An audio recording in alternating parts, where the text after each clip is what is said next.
하나님의 말씀은 빌립보서 3장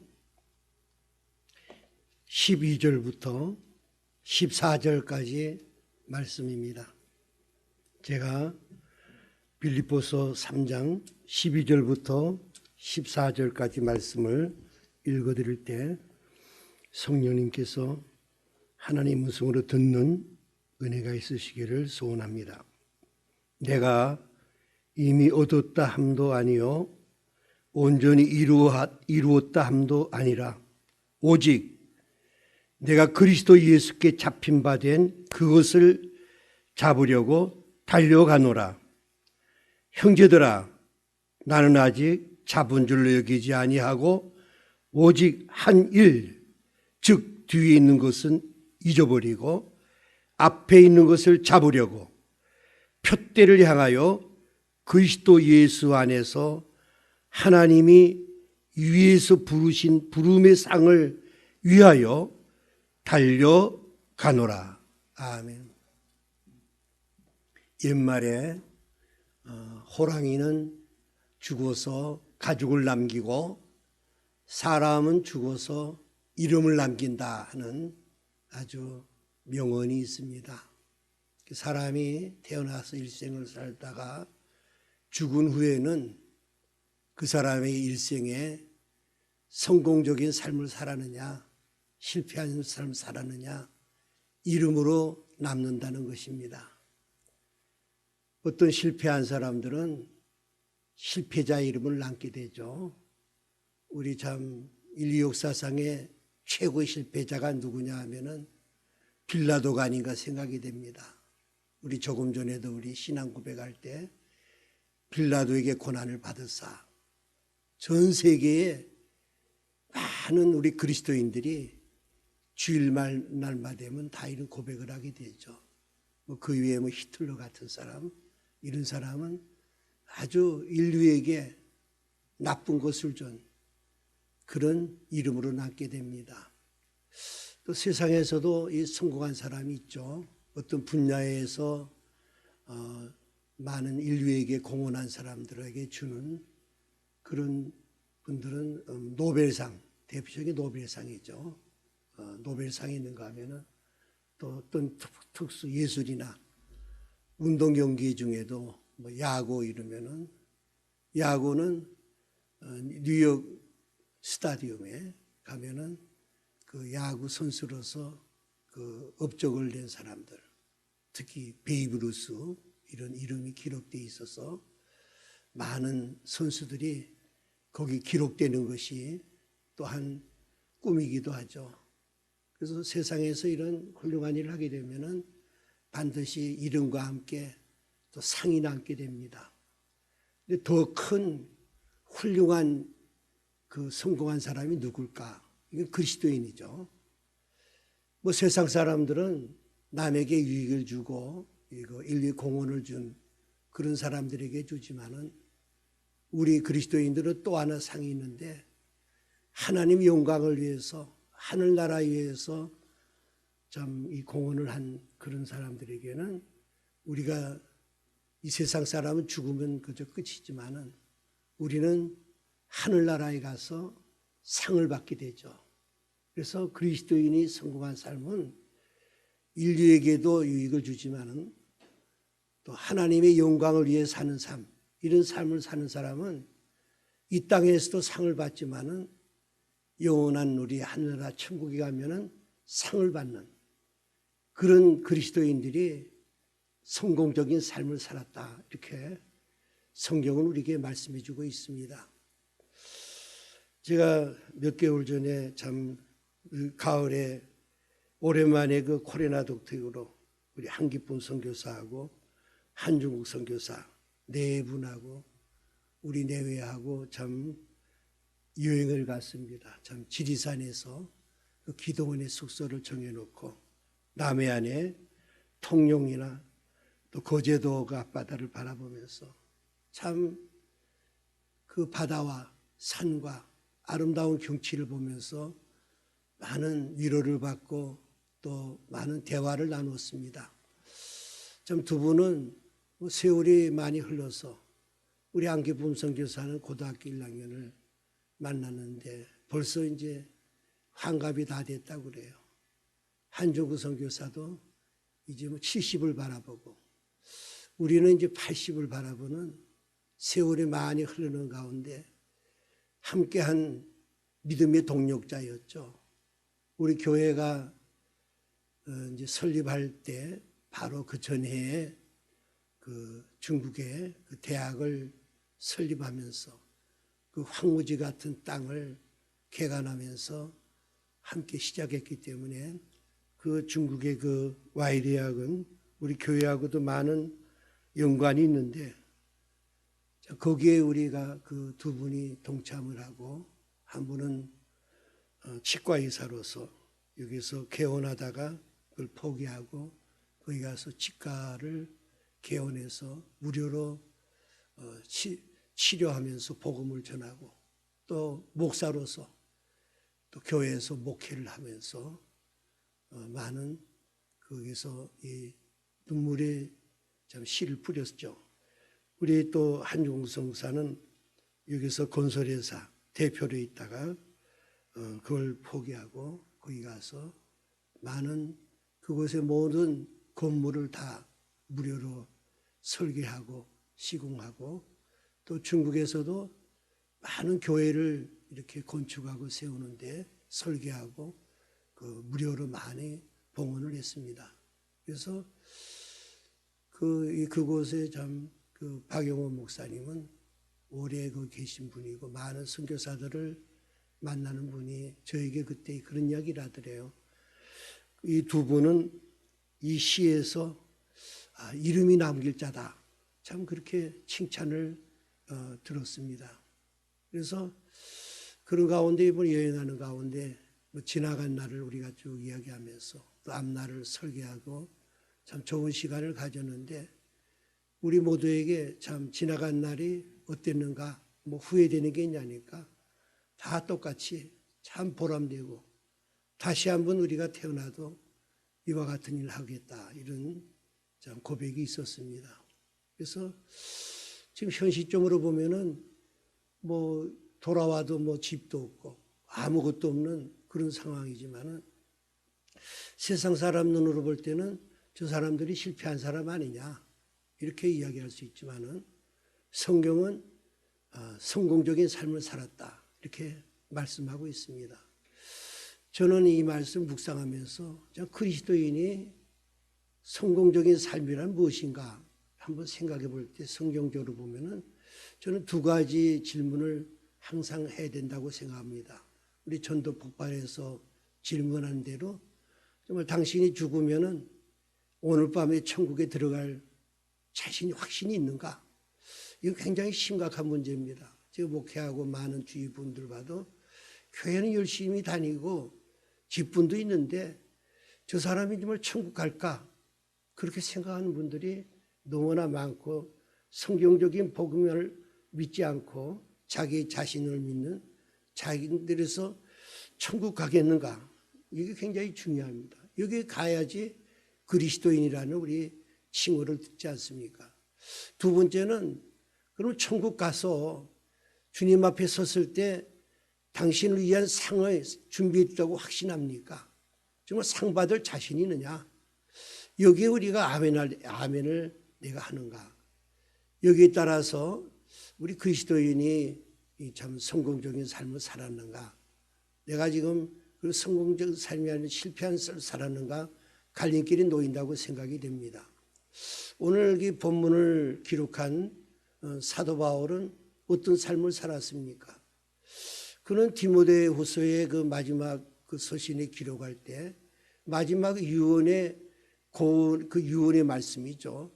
이 말씀을 통해서 그는 위대한 삶을 살았다는 것을 스스로 이야기하고 있습니다. 우리 디모데후서 4장 7절 8절 말씀 보면은 이 바울이 이런 이야기를 하죠. 나는 선한 싸움을 싸우고 달려갈 길을 다 마쳤다. 믿음으로 지켰다. 그 일생의 자기의 삶을 간단하게 이야기하죠. 선한 싸움과 달려갈 길, 인생을 경주로 마라톤 경주로 바울은 이야기했습니다. 완전히 내 완주를 했다. 후회 없다. 믿음으로 완주했다. 여기 끝나는 것이 아니라 사도 바울은 디모데후 4장 8절에 이후로는 나를 위하여 의의 멸기관이 예비되었으므로 주 곧 의로운 재판장이 그날에 내게 주실 것이다. 내게만 아니라 주의 나타나심을 사모하는 모든 자에게도 다 주신다. 이 사도 바울이 이거 어디서 이 기록했습니까? 바로 죽음을 앞에 두고 로마 그 깊은 감옥에 겨울이 이제 닥쳐오는 추운 그 지하 감옥 속에서 이 마지막 유언의 말씀을 했던 것입니다. 그 사도 바울이 그 마지막에 남은 것이 뭐 있습니까? 자기의 동력적인 사람도 다 떠났죠. 참 누가만 있고 모든 사람이 떠나는 고독한 가운데 있었고, 물질이 뭐가 있었습니까? 겨울이 닥쳐오니까 그 겉옷 한 벌 좀 가져와라. 또 가족으로 쓴 성경책을 꼭 가져와라. 어떻게 보면은 사도 바울이 그 많은 것을 가졌지만은 마지막에는 다 버리고 옷 한 벌하고 성경 한 권만 가지고 있는 그런 마지막 유산이었죠. 이런 걸 볼 때 그 바울이 성공했을까? 우리가 세상 눈으로 보면 실패한 것이죠.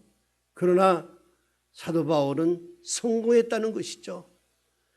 하늘나라의 상급을 위해서 최선을 다해서 달려가서 나는 후회 없는 삶을 살았다.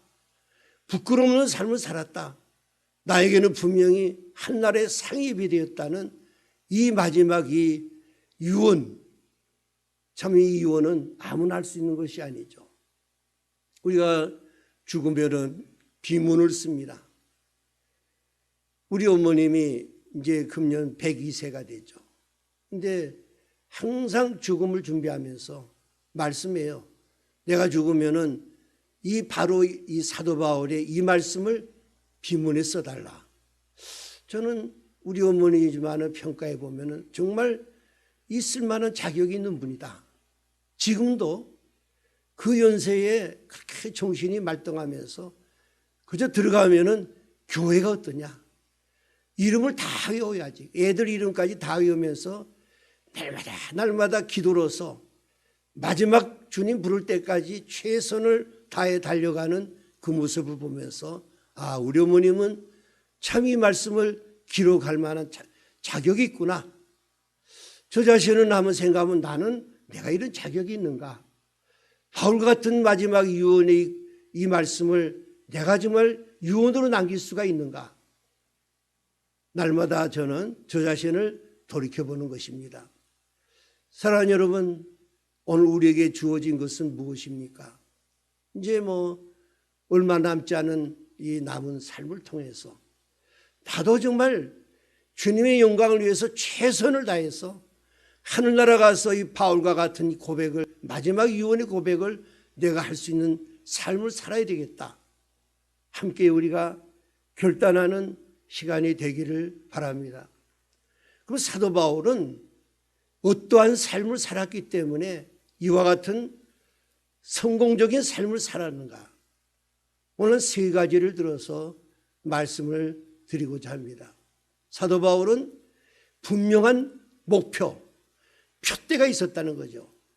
표대를 향하여 달려갔다. 사도 바울은 늘 그 서신에 보면은 인생의 삶을 마라톤 경기와 같은 긴 레이스를 달리는 것을 인생의 삶으로 이렇게 비유를 했습니다. 우리가 마라톤 경기할 때 그냥 달리면 안 되죠. 어떤 목표, 출발점이 있으면은 결승점이 있죠. 거기를 향해서 전력으로 달려가야만이 성공할 수가 있는 것입니다. 승리할 수가 있는 것이죠. 마찬가지로 우리 인생의 삶은도 분명한 목표가 있어야 된다. 이 목표란 말은 무엇입니까? 흔히 우리가 비전이라는 이야기도 하죠. 꿈이란 말도 하고 환상을 가져라. 또 하나는 궁극적으로는 사명을 가져라. 분명한 내가 어떤 일을 하고자 하는 그 사명을 분명히 가지라는 것입니다. 이 세상에는 보면은 이런 목표 없이 사는 사람이 굉장히 많아요. 그냥 그저 그냥 대학 가려고 공부하고, 대학 가면 직장 가려고, 결혼 그저 좋은 데 하고 되고, 그저 이 땅에 그저 잘 먹고 좀 잘 살면 되지. 이런 아주 헛된 삶을 사는 사람이 많이 있습니다.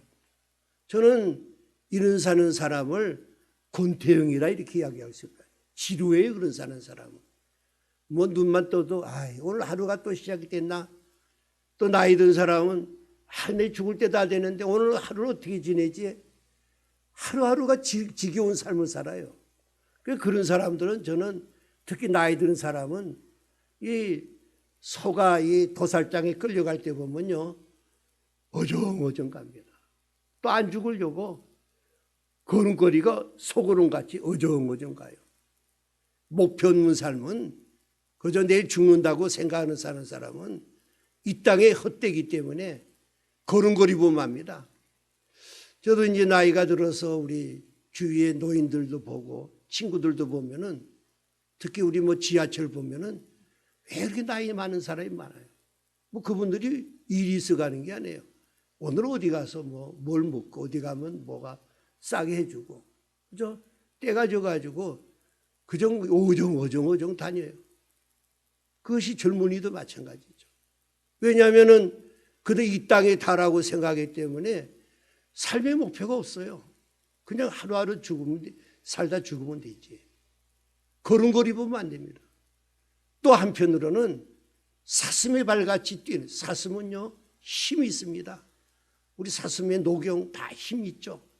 그 사슴은 발을 보면은요 막 날아가는 것 같아요.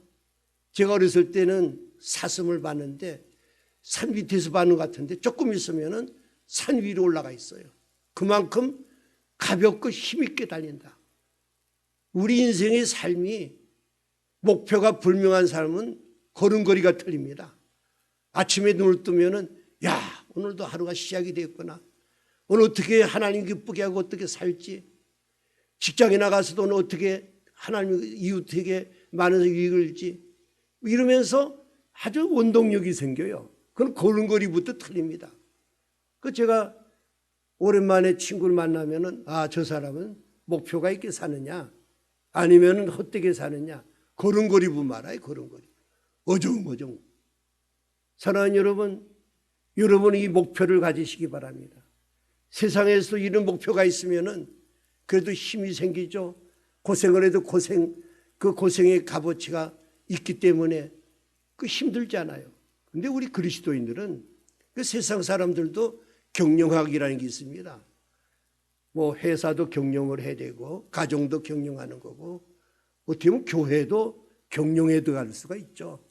그래서 경영학의 원리도 많이 배워본 사람들이 기업가가 되고 거기서 운영을 잘하게 됩니다.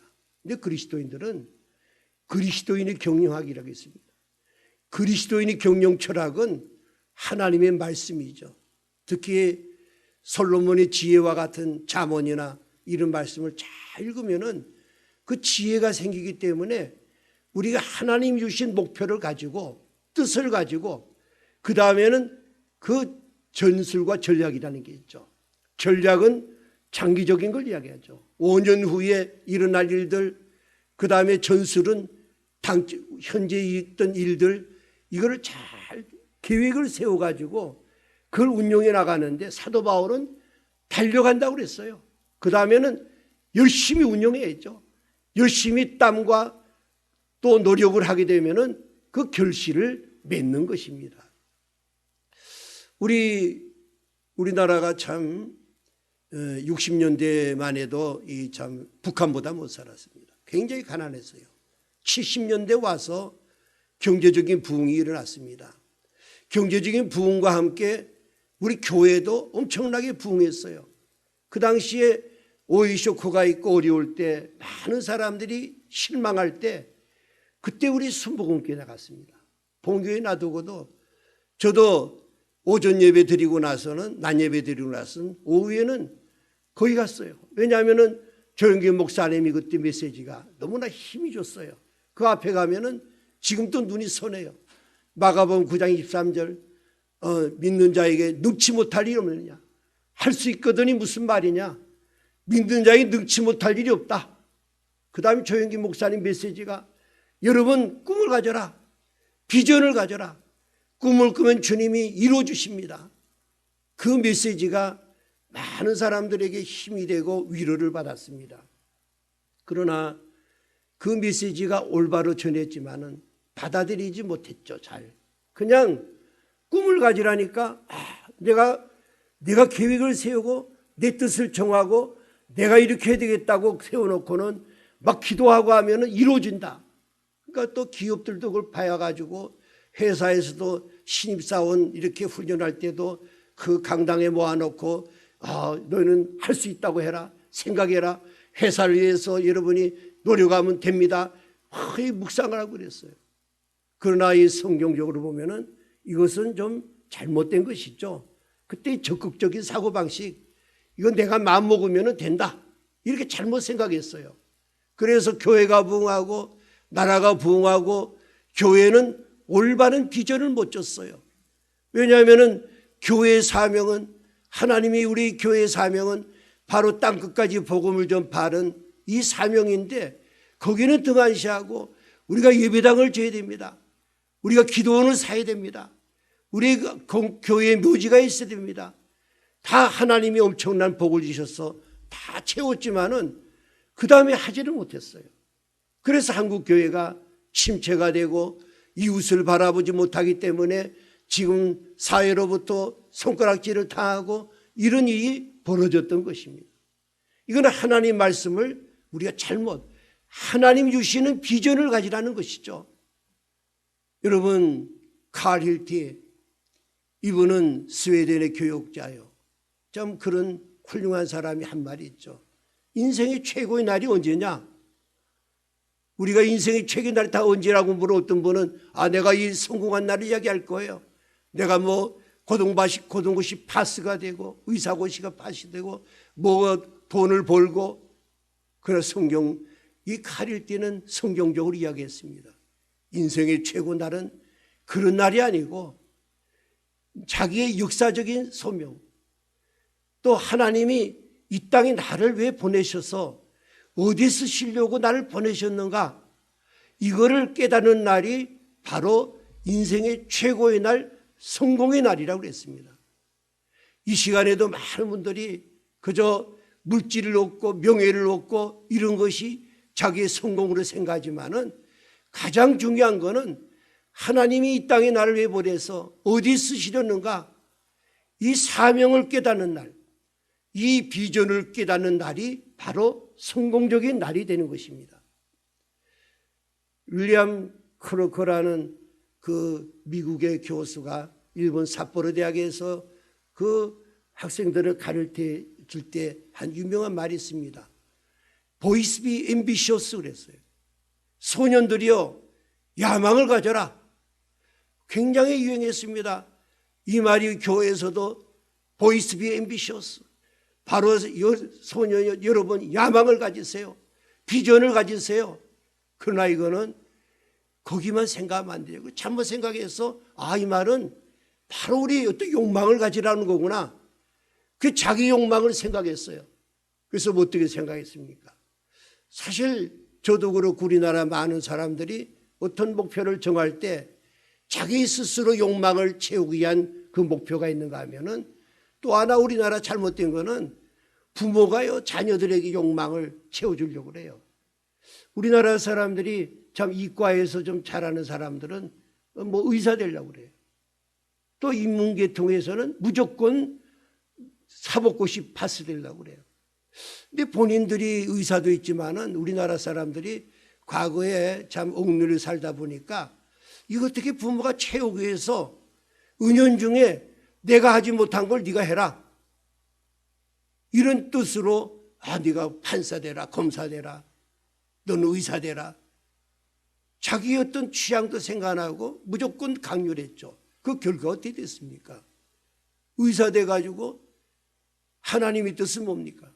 하나님을 기쁘게 하고 많은 사람들에게 유익을 주고 정말 보람된 삶을 사는 것이 사도 바울이 통해선 말씀하신 하나님의 뜻인데 이건 자기 욕망, 자기 것을 채우려고 그저 의사가 되고 판검사가 되니까 우리나라의 이것을 다 망친 사람이 누굽니까?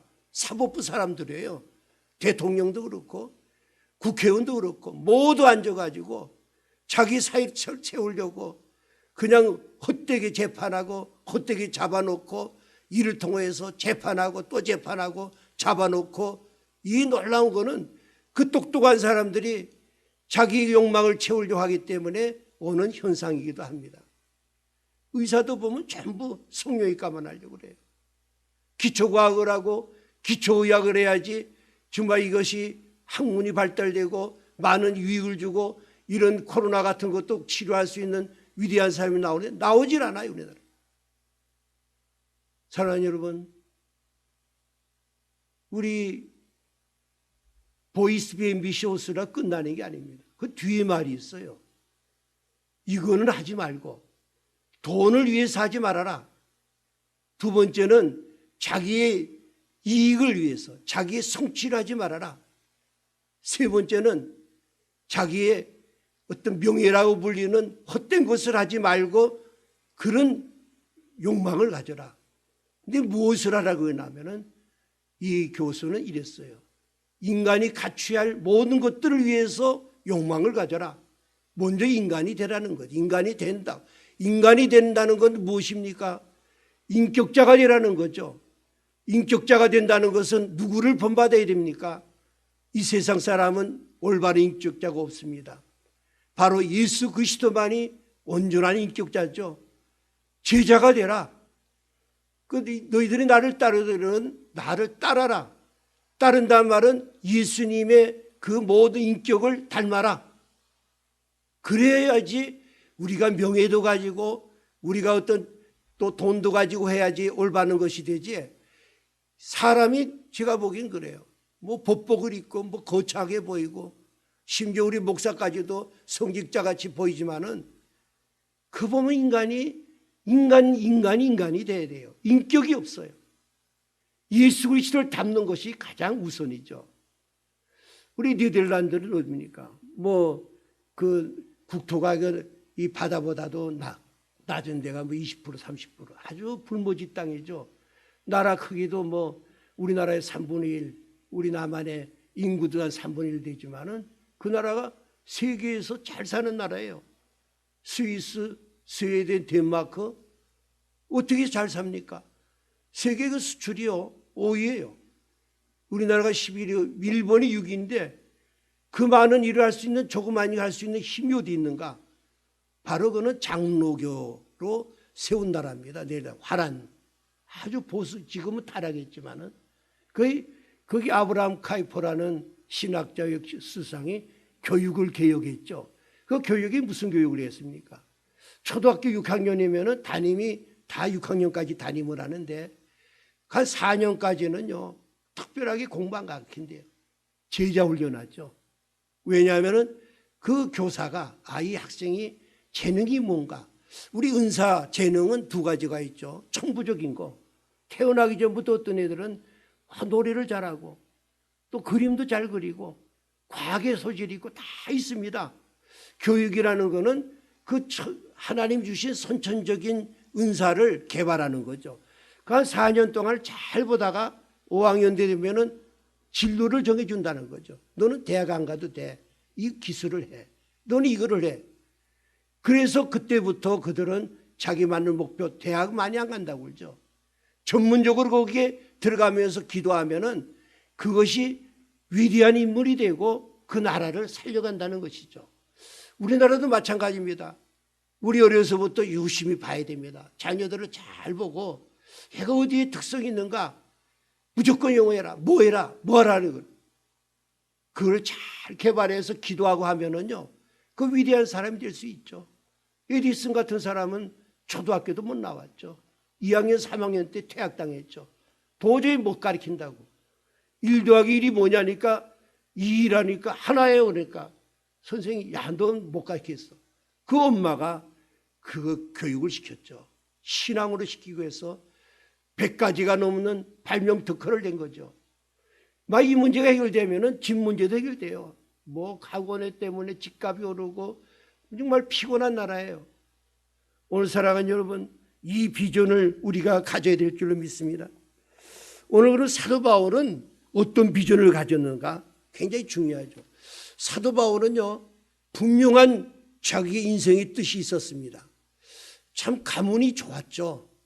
참 이스라엘 중에 이스라엘이고 바리새인 중에 바리새인 정말 좋은 가문에 태어났고, 그가 30세가 될 때 벌써 그는 산헤드린 공회의원, 그때는 종교적 또 모든 정치적을 다 총괄하는 국회의원이 됐었죠. 거기에다가 그는 다소에 태어나가지고 로마 시민권을 받았습니다. 3개국에 능통했어요. 로마, 헬라어, 유대어, 히브리어 능통했어요. 또 거기에다가 종교적인 열심이 있었죠.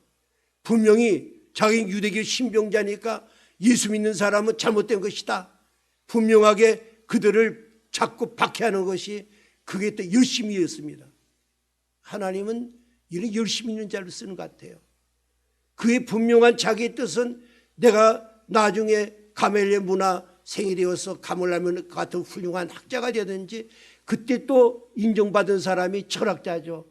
소크라테스, 아리스토텔레스와 같이 그런 훌륭한 사람, 그 유대인 중에 필로라는 그런 철학자가 있었는데, 나는 이런 사람이 될 거야. 또 아니면은 훌륭한 어떤 국회의원이 되든지, 그런 희망이 있었고 그런 뜻이 분명했습니다. 그러나 그가 예수를 믿는 사람 그리스도인들을 잡으려고 다메섹으로 가는 동안에 하늘에서 빛이 비칠 때 그 쓰러지고 사오라 사오라 네가 어찌하여 나를 박해하느냐 할 때, 니시오니까 나는 네가 박해하는 예수라. 그는 거기에 거꾸러졌던 것입니다. 하나님은 아나니아에게 네가 사울에게 가봐라. 아나니아는 아닙니다. 제가 이 소문에 듣기는 그는 예수를 믿는 사람을 잡아 죽이는, 체포하는 사람을 한다는데 내가 어떻게 그 사람을 만날 수 있겠습니까? 하나님이 아나니아에게 가라. 내 이름을 이방인과 임금들과 이스라엘 족속에게 증언한 일을 맡긴 나의 택한 그릇이다. 사랑하는 여러분, 이 말씀은 무엇을 주십니까? 사울은 이 청년 30세 때 정말 혈기왕성하고 분명한 세상적인 목표과 뜻을 가졌죠.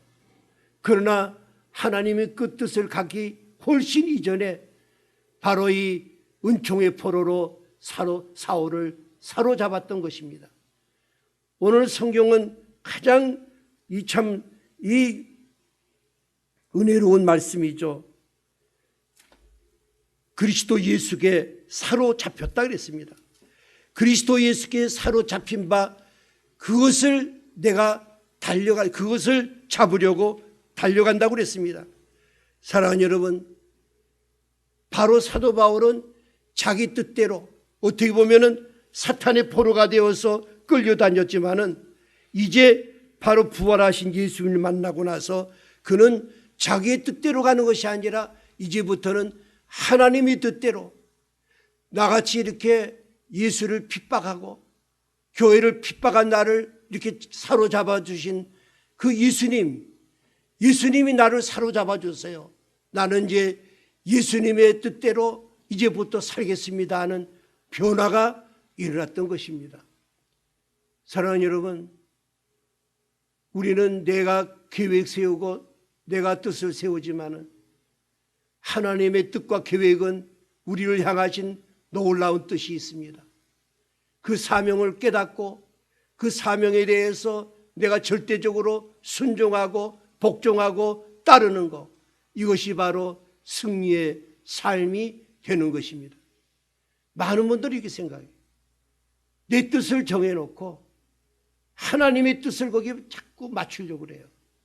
제가 늘 비유로 들지만은 양궁 경기할 때 관역이라고 있죠. 거기를 맞추면은 10점입니다. 관역이 무엇이냐가 중요하죠. 많은 분들은 관역이 바로 자기의 뜻을 생각해요. 내가 이런 계획을 세워놓고 나 이런 걸 하겠는데 하나님이요 여기 좀 맞춰주세요. 화살을 하나님의 뜻으로 생각해서 그 자꾸 맞추려고 하니까 거기 맞질 않아요. 고통스러워요. 우리는 관역, 이 시간에도 우리가 하나님의 나에게 향하신 그 사명을 깨닫지 못한다면 깨닫고 거기에 맞춰놓고 하나님이여 이걸 이루어주세요. 화살을 거기에 맞춰주세요. 나의 뜻을 할 때 그것이 성공적인 삶이 되는 것입니다. 저도 대학을 가면서 그때 저의 뜻은 뭡니까? 그저 사업에서 돈만 벌어서 장로가 되고 교회를 세우고 매 기도가 그 기도였어요. 근데 먼저 생각할 것은 하나님을 기쁘게 하고 하나님 영광 돌리는 것을 그 목표로 삼아야 되죠.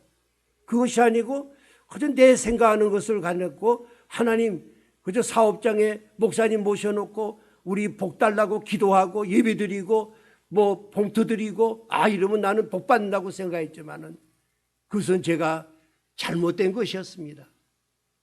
나중에 제가 실패를 통해서 하나님이 나에게 향한 뜻은 이 길이구나 하고 이 길로 순종할 때 그 길은 참으로 성공적인 길이 되었던 것입니다. 그런 어떤 분은 그래요. 그러면 이 바울이나 목사님 같이 그런 선교사나 이 목사가 돼야지 그런 그 길입니까? 그렇진 않죠.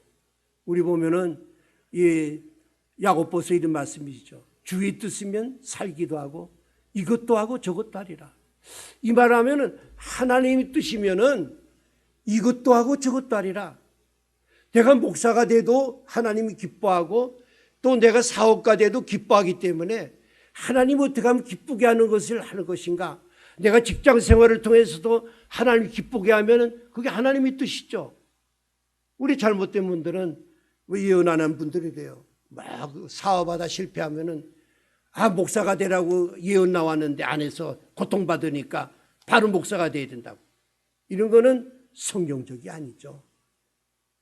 우리는 어떠한 일을 하든지 정말 하나님을 기쁘게 하고 또 이웃들에게 내가 어떤 유익을 주는가 그걸 목표로 삼고 우리가 그 사업을 하든지 직장 생활하든지 무슨 일을 하면은 그것이 하나님의 뜻이요 그것이 성공적인 삶이 되는 것입니다. 바울은 이걸 깨닫고 나서 뭐 했습니까? 권리를 포기합니다. 권리 포기. 자기가 가지고 있던 모든 학문과 명예와 모든 물질과 이 모든 것들을 해로 여겼다. 배설물로 여겼다. 이 말은 무슨 말씀입니까? 내가 똥같이 긴다고 해서 내가 가지고 있는 물질을 없어진다 없어집니까? 내가 가지고 있는 바울이가 3개국어 로마 시민권 학문 그 없어지는 게 아니죠. 이 말씀은 권리 포기란 말은 내가 하나님보다 더 귀하게 여기고 이거 없으면 못 산다고 생각했는데 예수 그리스도를 만나니까 예수님 때문에 예수님을 우선적으로 하고 이거는 내가 하나의 방편으로 쓰겠습니다. 바울은요 그게 없어졌습니까? 나중에 그 꿈이 뭐였습니까? 내가 로마를 보아야 하리라. 모두 은퇴하고 나서 바울은 그 말씀대로 땅끝까지 가는 것이 그 가장 번성한 도시 로마를 통해서 땅끝은 스페인이니까 내가 거기까지 보아야라는 간절한 비전이 있었죠. 간절한 비전이 있으니까 하나님이 그래 너 로마를 보리라. 하나님 응답이 있어서 그는 달려갔죠. 저는 바울이 이 고백을 참 내가 지금 예루살렘에 간다니까 사람들이 거기 가면 바울 당신 체포되고 죽어요 그러니까 나는 예루살렘에 가서 죽을지라도 내가 성령에 사로잡혔다. 바울은요 사명도 예수 그리스도의 붙잡힌 받았지만은 그 일생을 성령에 사로잡혔다. 예수 그리스도께 사로잡혔다. 성령님의 사로잡혔다. 성령님이 나를 사로잡아서 나는 예루살렘에 가겠다. 로마까지 가겠다. 그러면서 위대한 그 고백을 하게 되는 것입니다. 나의 달려갈 길, 그것은 주 예수께 받은 사명인데 그 사명은 하나님의 은혜의 복음을 증언하는 일을 마치려 하면은 나는 나의 생명조차도 조금도 귀한 것을 여기지 아니한다. 내가 생명을 걸고 나는 달려가겠다. 이 복음을 전하는 이 사명을 감당하겠다는 세계를 품는 그리스도인이 되었던 것입니다. 두 번째는 바울은 이와 같이 달려가는 과정에 fat대를 향해 가져가는데 어떤 마음을 가지고 달려가는가가 중요하죠. 오늘 말씀은 이미 얻었담도 아니고 온전히 이루었던도 아니다. 내 얻은 것도 아니고 지금 완전히 이루지 못했다. 나는 미완성의 존재다. 나는 부족하다. 나는 내 힘으로 할 수 없다. 내가 이만큼 할 수 있는 것은 하나님이 나를 붙잡아 주기 때문에 하기 때문에 하나님이 나를 붙잡아 주지 않으면 나는 정말 넘어질 수밖에 없습니다. 나는 무능합니다. 우리가 은혜를 받을수록 하나님 앞에 이 고백을 들어보면 압니다. 바울이 처음에는 난 팔짝숙이라고 그랬지만은 마지막에 그는 나는 죄인 중에 괴수다고 그랬어요. 오라 공고한 사람이로다. 이 사망의 몸에서 나를 건져내랴. 이게 마지막 때 그가 애써서 죄를 안 지려고 몸부림치는 바울의 모습을 보면서 하나님은 내가 부족하다는 사람을 쓰는 것입니다. 내가 완성됐다는 게 뭡니까? 이 구원파들이 똑같아요. 근데 마지막 가서 아니 우리 죄 용서받고 다 했으니까 앞으로 죄도 다 용서해 주니까 나는 죄 안 짓는다. 뭐 이런 사람들. 성결교라는 것도요. 원래 이게 좀 원래 성결교를 만들 때는 그 성결교가 예수 믿고 구원받으면 성결해진다. 그래서 그 성결교의 신학교 총장이 매일 그 흰 옷을 입고 이렇게 아주 성결하게 사는 것 같이 하면서 있지만은 그 새벽 예배 기도할 때 음습 나쁜 생각이 들어오더래요. 아, 이게 틀이구나. 성결해지는 게 아니구나. 그저 우리 주님 앞에 갈 때까지 성화가는 과정은 날마다 내가 죽고 내가 주님 붙들지 않으면은 나는 할 수 없습니다. 회개는 뭡니까? 날 할 수 없습니다 할 때 그래 할 수 없어. 내가 너와 함께 하겠다. 내가 능력 주셔서 내가 모든 걸 할 수 있다는 것이죠. 두 번째는 오직이라고 그랬습니다. 앞을 보고 달려갔다고 그랬습니다. 앞만 보고 달려갔다. 오직 앞에 있는 것을 잡으려고 나는 달려갔다 그랬죠. 미래지향적인 신앙을 가졌던 것입니다. 근데 앞으로 나가는데 가장 방해되는 게 뭡니까? 과거죠. 뒤에 있는 것을 잊어버려라. 뒤에 있는 걸 잊어버려야지 앞으로 나간다. 잊어버린다는 건 망각이죠. 우리 예수 믿고요. 은혜 받으면 망각의 은혜를 줍니다. 잘 잊어버리게 해요. 근데요. 우울증 환자나 정신병 환자, 노이로제에게 특이한 거는 다 대화해보세요. 옛날 거에 대해서는요. 아주 생생하게 생각합니다. 생각하니까 남이 자에게 상처를 줬는 게 있다 두면은요. 그거 잊어버리지 못해요. 계속 가지고 있어요. 그러니까 날 수가 없어요. 우리가 뭐 어떻게 잊어버리겠습니까? 그렇다고 과거를 다 잊어버리면 안 되죠. 하나님의 은혜는 날마다 생각해야 되죠. 그러나 우리가 성공했던 거 이거 자꾸 가지면 안 돼요. 그 교만해서 앞으로 못 나가요. 실패했던 거 잊어버려야 됩니다. 실패하면 가정의 실패, 사업의 실패, 모든 실패는 아픔과 상처가 있습니다. 그러다 보면은 부부간에도 부모와 자식 간에도 말로 인해서 상처를 주기도 하고 상처를 입기도 해요. 말로 오는 상처 크죠. 우리 자녀들에게 어려서부터 막 함부로 말하면요. 그것이 깊이 새겨가지고 그걸 잊지 못해요. 우리가 어떻게 해야 됩니까? 용서해야 됩니다. 먼저 우리 죄책감 때문에 못 나가죠. 하나님 앞에 우리가 죄를 다 고백하면은 하나님 우리 죄를 사해 주시고 그 죄를 기억도 하지 않는다고 그랬어요. 우리는 그때 하나님이 기억 안 하는데 하나님이 또 나를 어떻게 때릴까?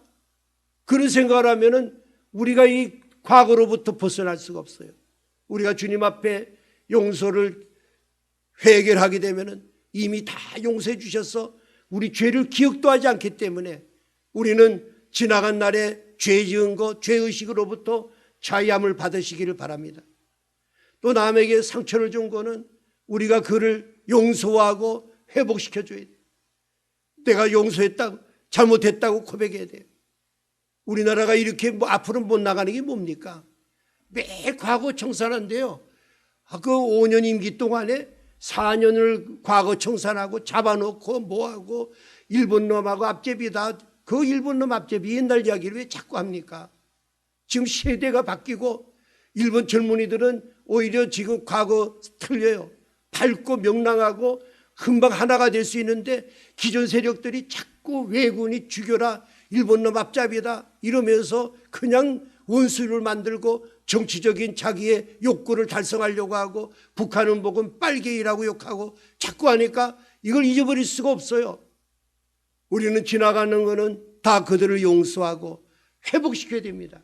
이 민족이 한 많은 민족입니다. 상처가 많습니다. 빨리 우리는 그리스도인들이 이걸 사명을 감당해야 됩니다. 우리 마지막으로는 우리가 표대를 향하여 나갈 때 상이 있다는 것이죠. 14절에 보면은 표대를 향하여 그리스도 예수 안에서 하나님이 위에서 부르신 부름의 상을 위하여 달려간다. 그 표대가 분명했죠. 이 말씀은 이 바울은 마라톤 경기에 기일했습니다. 마라톤의 꽃은 마지막 날 하는 올림픽 경기의 꽃은 마지막 날에 하는 마라톤입니다. 그때는 모든 관중들이 스타디움에 꽉 채웁니다. 그래서 마라톤에서 딱 폐시갈 그 시간에 맞춰가지고 거기서 들어옵니다. 들어오면은 사람들이 환호를 합니다. 그러면은 거기서 어느 나라 이름을 부르면서 시상대에 세웁니다. 많은 사람들이 박수갈채를 받으면서 그때 옛날에는 월계수를 사도 바울이 월계수를 씌워줬죠. 요새는 금메달 씌워줍니다. 그러면은 막 환호합니다. 이걸 바라보고 사도 바울은 마지막 날 달려가서 천국에 갈 때 주님이 우리를 맞이하면서 너 얼마나 고생했느냐, 얼마나 땀을 흘렸느냐, 나를 위해서 얼마나 나를 위해서 눈물을 흘리느냐, 최고의 액체는 숨겨져 나를 위해 네가 숨겨했구나.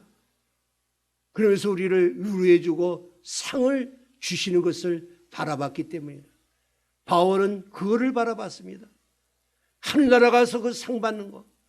바울아, 하나님의 음성이 들을 때 자기가 서서 그 상 받는 모습을 바라봤기 때문에 그는 달려가도 얼마나 힘들었습니까?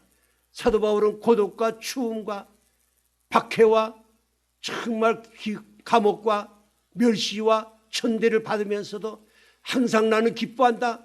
기쁨과 감사로서 그 상을 바라보고 달려갔던 것입니다. 사랑하는 여러분, 오늘도 우리의 궁극적인 목표는 하늘나라 가서 우리의 이름을 호명하면서 너 얼마나 훌륭한, 얼마나 고생했느냐 위로하시면서 그 생명의 면류관, 의의 면류관, 우리는 잘 모르지만 썩지 않는 면류관을 우리에게 수여하는 그 받는 그 모습을 바라볼 때 여러분들이 신앙생활하면서 또 세상 살아면서 어려움과 고통과 많은 이런 아픔과 이런 것이 있으더라도 우리는 능히 이겨나갈 줄로 믿습니다. 오늘은 우리가 설날을 바로 어제 그제 지냈습니다. 새로 많은 사람들이 또 새해라고 복 많이 받으세요 기도합니다. 여러분, 새해가 두 번 있다고 해서 변하는 것이 있습니까? 똑같습니다. 해는 정시에 뜨고 또 지고 우리 거리 모습도 똑같고 우리 눈 뜨면 우리 가정의 모습도 똑같습니다. 달라진 것이 없습니다. 진정으로 새해는 무엇입니까? 우리가 새로워져야 됩니다. 복 받는 것이 뭡니까? 그냥 복 받는다고 복 받는 것이 아닙니다. 내 자신이 변화되어야지 하나님이 상을 주시는 것입니다. 여러분, 우리 헬라어로 두 가지 시간이 있다고 그랬습니다. 크로노스, 한 해가 가면 또 한 해가 오고 또 나이가 들어 태어나서 나이가 들어서 죽어가는 거, 이런 흘러가는 시간 덧없이 흘러가는 시간에 사는 그런 사람이 있는가 하면 그런 삶 속에서 결정적인 순간을 맞아서 내가 변화되어서 하나님의 은혜에 동참하며 복받는 그런 결정적인 카이로스 시간이 있어야 되겠습니다. 여인이 잉태하며 10달 동안 기다리는 것은 크로노스지만 고통과 죽음의 아픔을 통해서 생명을 태어나는 바로 카이로스 시간이 있을 때 새로운 생명이 태어나는 것입니다. 사랑하는 여러분, 사도 바울은 30세 때 다메섹 도상에서 부활하신 예수님 만남을 통해서 자기 뜻을 접어버리고 하나님 주시는 비전을 향해서 달려가서 한나라의 상을 받았듯이 오늘 우리도 여러분이 목표하는 여러분의 목표가 있습니까? 내가 이거에서 돈 벌고 명예 얻고 좋은 집 살고 그것이 목표입니까? 바울은 3가지 하겠습니다. 하나님 영광을 위해서, 두 번째는 어떻게 하면 이걸 이익을 줄까, 많은 사람들에게 유익을 줄까, 세 번째는 나는 부끄럽지 않은 삶을 산다, 가치 있는 삶을 산다. 이 3가지를 목표로 해서 여러분의 주어진 귀한 사명을 잘 감당해서 우리 모두가 하늘나라 가서 이런 하나님이 약속하신 놀란 그 상을 다 받는 그 비전을 가지고 열심히 달려가서 승리하는 우리 모두 되시기를 예수님의 이름으로 간절히 기원을 드립니다.